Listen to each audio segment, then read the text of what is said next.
شروع اللہ کے نام سے جو بڑا مہربان نہایت رحم کرنے والا ہے۔ اسلامی کارنر کے سامعین کو السلام علیکم۔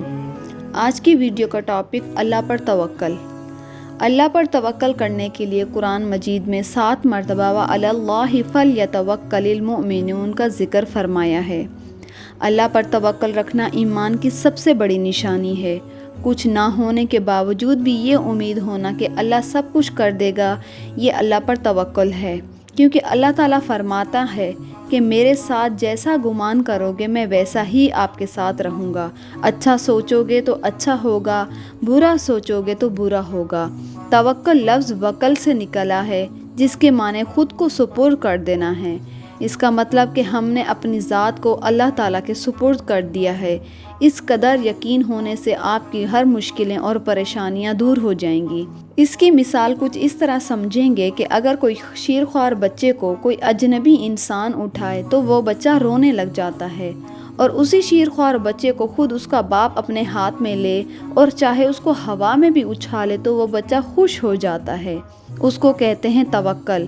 توکل کرنا بھروسہ کرنا، کیونکہ بچے کو اپنے باپ پر بھروسہ ہوتا ہے کہ یہ مجھے زمین پر نہیں گرنے دے گا۔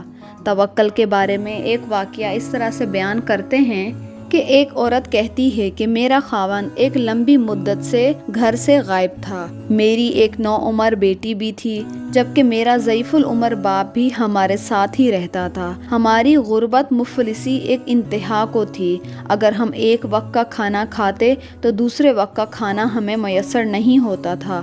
صبر کے ساتھ ہم نے ہر حال میں اللہ کا شکر ادا کرتے ہوئے وقت کو گزارا۔ ایک رات بھوک و افلاس نے ہمارا امتحان لیا کہ میری بیٹی کو شدید بخار آ گیا۔ بخار اس حد درجہ تھا کہ ہم اپنی بھوک اور پیاس کو بھول گئے۔ بے قراری اس حد تک بڑھی ہوئی۔ اللہ تعالیٰ کا قول یاد آ گیا کہ کون ہے وہ جو تمہاری ہر قسم کی تکلیف کو دور کرتا ہے، چاہے وہ تکلیف بھوک کی ہو، صحت کی ہو یا کسی بھی قسم کی تکلیف ہو، وہ دور کرنے والا کون ہے۔ میرے بابا میری بیٹی کے سر پر پانی کی پٹیاں رکھ رہے تھے۔ میں اٹھی اور وضو کیا اور نماز پڑھنا شروع کر دی۔ سلام پھیر کر میں نے بچی کے سر پر ہاتھ رکھا تو اس کی حالت میں تبدیلی نہیں آئی۔ بابا نے ایک پٹی اس کے سر پر رکھی اور میں دعا کرنے لگی۔ میں نے پھر اللہ سے دعا کی کہ اے اللہ، آپ ہی وہ ذات ہیں جو ہماری اس مشکل میں مدد کر سکتے ہیں۔ تو اس کے بعد دروازے پر دستک ہوئی۔ میں اور میرے بابا جان دونوں حیران ہو کر ایک دوسرے کو دیکھنے لگ گئے کہ اس وقت کون ہو سکتا ہے۔ دروازہ کھولا تو دیکھا کہ ڈاکٹر کھڑے ہیں اور وہ اندر آتے ہوئے پوچھے کہ مریض کون ہے۔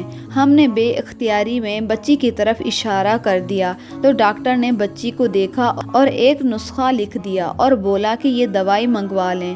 تو ہم نے ڈاکٹر کو بولا کہ آپ کو فیس دینے کے لیے پیسے نہیں ہیں۔ تو ڈاکٹر نے بولا اگر پیسے نہیں دینے تھے تو مجھے آدھی رات کو فون کیوں کیا تھا؟ تو ہم نے جواب دیا تو ہمارے پاس تو فون ہی نہیں ہے اور نہ ہی ہم نے آپ کو فون کیا ہے۔ ہم نے بتایا ہم تو مفلسی کی زندگی گزار رہے ہیں۔